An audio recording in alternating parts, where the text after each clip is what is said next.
podcast to talk about his next MMA matchup taking place for CES at CES 70 on September 9th is Casey Norton, the Wonderbread Warrior. What's up, my man? What's going on, man?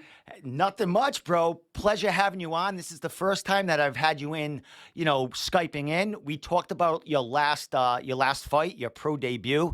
Man, how you feeling about getting back, in the cage and for CES again? Extremely excited. I've been getting feelings through my chest, my whole body. Every time I think about it, I'm super excited to get back in there and kind of show what I've been working on and the improvements I made from my last fight. Excellent. Well, we'll talk about your opponent in a couple of minutes, but I want to backtrack a little bit from, that first training camp, getting ready for your pro debut, and the second time around, getting in there for the second time. What's the difference in the feeling and, has anything changed in this training camp compared to that first one? Yeah, so overall, I realized I went into that fight with some issues like health-wise. And I felt like it held me back a little bit in some areas of the fight overall. And I've cleared those up for one. And I've doubled down on the things that I feel like I need to work on harder overall. So I'm super excited to show that skill set and show what I've worked on in this camp. But also, it seems like I'm getting into a good groove lately. Whereas I get cut in the weight, going to training, everything seems like it's really fallen into place for me in this fight. And my coach and me both feel like this is the sharpest I've ever been. So I'm excited. Excellent. Well, let's talk about the coach and the gym or gyms you represent who help you get ready, for the second time, man. I know you're from Ascension Athletics. I was just with you this past Saturday night. You guys had an incredible jiu-jitsu super fight, whole day event there, man. Congratulations on all the success that happened during that day, man. Yeah, I appreciate it. I didn't do much, but Dude, you were coaching the whole day. I saw you in the corner, like coaching. You had a ton of training partners that were competing. Yeah. So yeah, I was a judge overall for I think like 95% of the matches or whatever it was, and then the 2 or 3 people that I needed to coach, I switched off from being a judge into a coach. Excellent. I didn't know you were a judge, man. No wonder why I saw you at the on the mats all the time. Mm-hmm. Yeah. And overall, it was like a super easy job for me because most of it was all submissions overall, so I didn't really have to do much. Excellent, So, man. I think we Excellent. had like 3 decisions maybe. Yeah, excellent. It was a quick, a lot of matches. They went quick, man. So I can't wait until the next one and head down and see all you guys. But as far as, Ascension, who's your coaches and, do you cross train, get some other training anywhere else around the area? Yeah, so I'm from Ascension. Head coach is Jeff Adat.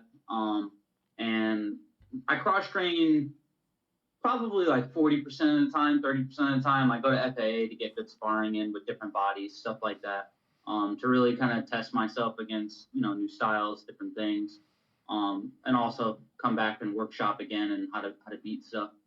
A lot of my training as well goes with my main training partner, Rob Grillo.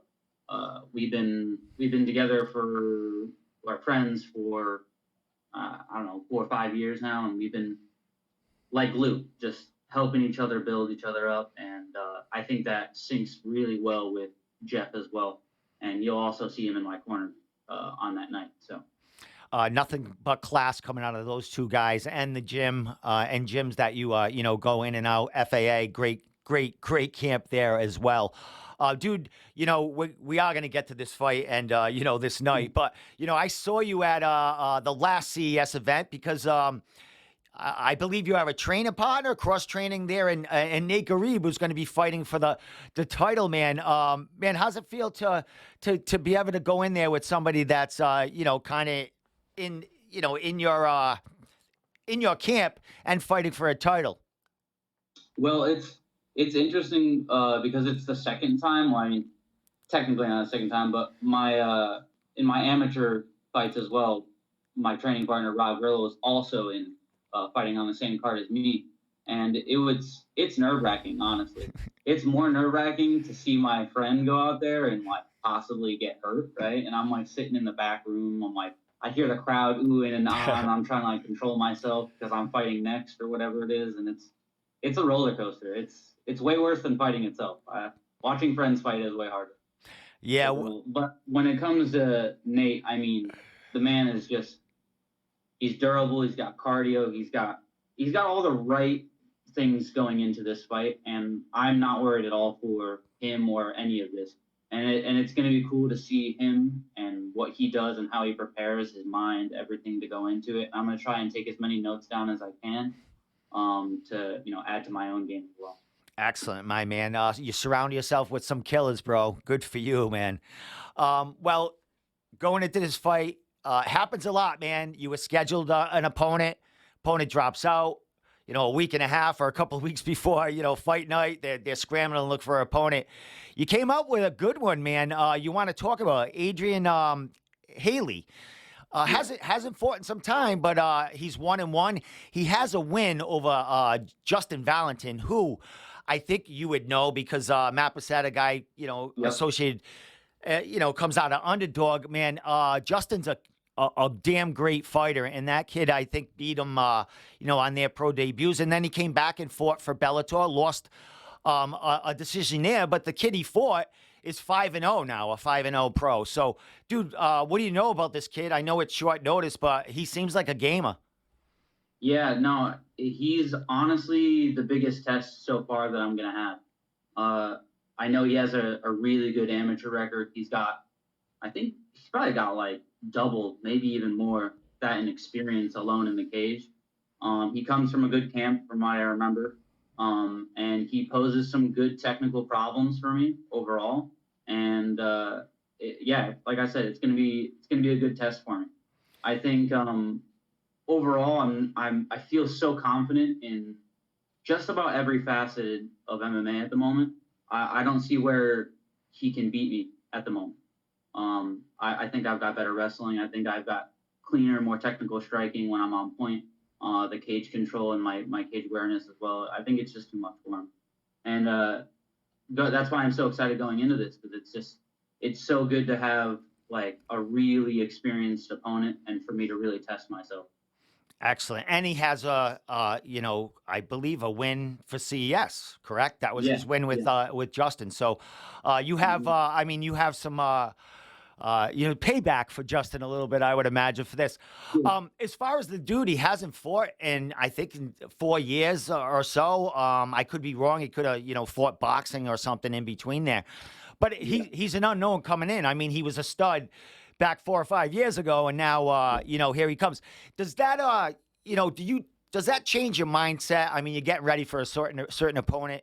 All of a sudden, a week and a half or so before, fight night, you get someone else kind of thrown at you. How do you approach that? So I was actually in the gym training when we got the news that my original opponent had dropped out, and my coach comes up to me. He's like, "Look, man, bad news. Your opponent dropped out." And I'm like, "Huh." I'm not surprised. I was just like, everything was just so blank for me at the moment. I was like, it happens, like whatever it is. And then he said immediately after, like, we're going to look for a replacement. And I'm like, it doesn't really matter who it is. Like, I'm just going to I'm still in camp no matter what, right? Until the day of the fight, I'm in camp, basically. It was interesting to me, though, because it was so short notice for him as well. And I'm interested to see how his body reacts to making to 25, and I've been, in a very strict camp the whole way. So it's going to be an interesting thing. That was the first thing that was going through my mind. Is he going to make weight? Is the contract going to go through? And then about 10, 20 minutes later, I was like, it doesn't matter. Not my worries to think about. So. Yeah, and that's a great perspective, bro. Think about what's ahead of you, man. You have great people around you that'll, get that work. And then CES is really high on you. You are a prospect. So they're going to search for somebody. They're going to fly him in if they have to or whatever, to get you, get them fights under your belt. So Casey, before I, ask you what we're gonna see from you on the ninth, how busy you looking to stay as far as getting in there? I would imagine you want to stay with CES in case something a lot bigger comes your way. But how busy you looking to stay? I mean, we are in September when this fight happens. I don't know what's left for the end of the year, but what's your mindset as far as work getting done? So I guess that solely depends on how damaged I am after this fight, uh, and going from there, I'd probably say. But you know if everything's good and I feel healthy and there's no problems going on, I'd like to fight at least once more. That would be really cool. Me and my coach were talking about November, maybe something after that. But that's solely dependent on how like damaged my body is after this.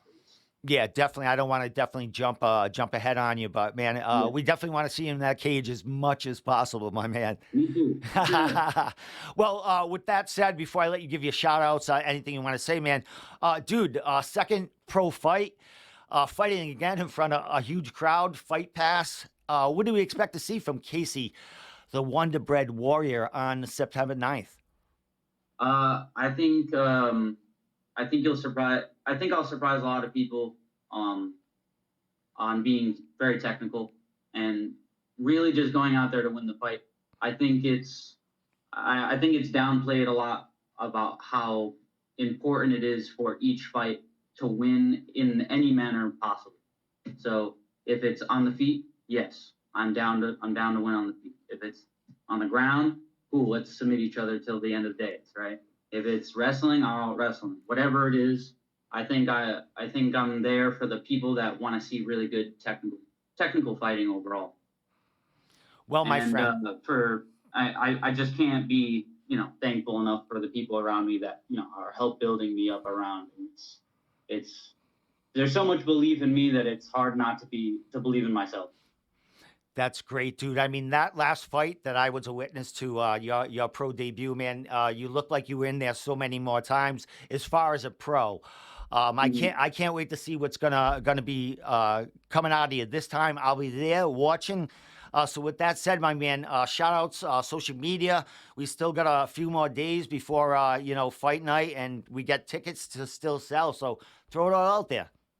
Yeah, so you guys can find me either on Facebook from Casey Norton or on Instagram, which is my main thing, which is at Wonderbread Warrior. I do still have some tickets to sell, so hit me up if you want some, and we'll try and get that squared through. Shout outs would be my main trading partner, Rob Grillo. He's at RobbyG36, I think, something like that.